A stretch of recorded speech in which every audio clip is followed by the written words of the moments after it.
গোষ্ঠীবাদী রাজনৈতিক দল। আমার দরকার আমাদের সন্তানদের বাঁচানো।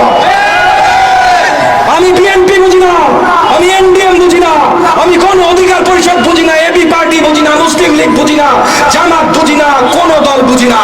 আমি বুঝি আমাদের সন্তানরা রাস্তায় দাঁড়িয়েছে, আমি বুঝি আমাদের সন্তানদের রক্ত ঝরছে, আমি বুঝি আমাদের সন্তানদের লাশ মাটিতে পড়ছে। এইটা আমরা হইতে দিব না। আরে চাটুকার বাটপার রাজাকার এই আইসিটি মিনিস্টার আর এই শিক্ষামন্ত্রীর দল, তোদের সরানোই তো আসল কোটা সংস্কার। কোটা সংস্কার মানে ওই দপ্তর থেকে টেনে হেঁচড়ে নামিয়ে তোদেরকে সরানোর সংস্কার।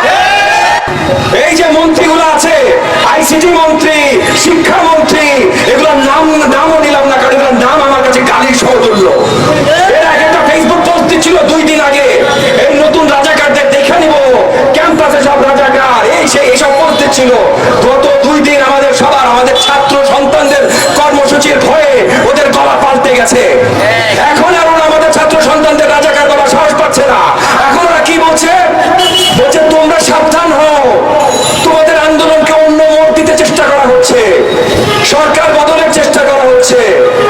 আরে চাটুকার বাটপার রাজাকার এই আইসিটি মিনিস্টার আর এই শিক্ষামন্ত্রীর দল, তোদের সরানোই তো আসল কোটা সংস্কার।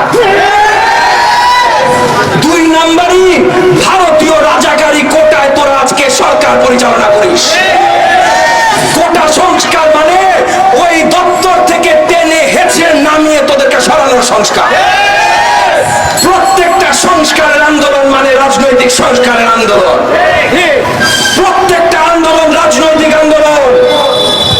এই মিথ্যা কথা যখন এই যে আইসিটি মন্ত্রী, শিক্ষামন্ত্রীরা বলছে, এরা আন্দোলন দুর্বল করার জন্য কথা বলছে। এরা আমরা যেন আমাদের সন্তানদের পাশে না দাঁড়াই সেইটার জন্য কথা বলছে। বলছে বাপমারা তোমরা বাচ্চাদের বাঁচাইতে দাঁড়ায়ও না, তোমরা যদি দাঁড়াও আমরা বলবো রাজনৈতিক দল দাঁড়িয়েছে। গোষ্ঠীবাদী রাজনৈতিক দল। আমার দরকার আমাদের সন্তানদের বাঁচানো। আমি বিএনপি বুঝি না, আমি এনডিএম বুঝি না, আমি কোন অধিকার পরিষদ বুঝি না, এবি পার্টি বুঝি না, মুসলিম লীগ বুঝি না, জামাত বুঝি না, কোন দল বুঝি না। আমি বুঝি আমাদের সন্তানরা রাস্তায় দাঁড়িয়েছে, আমি বুঝি আমাদের সন্তানদের রক্ত ঝরছে, আমি বুঝি আমাদের সন্তানদের লাশ মাটিতে পড়ছে। এইটা আমরা হইতে দিব না। প্রয়োজনে আমাদের বীর আবু সাইদের মতো বুক ছিঁড়ে দিয়ে দাঁড়াতে হবে। গুলি মারলে আমার গায়ে মার, আমার ছাত্র সন্তানদের গায়ে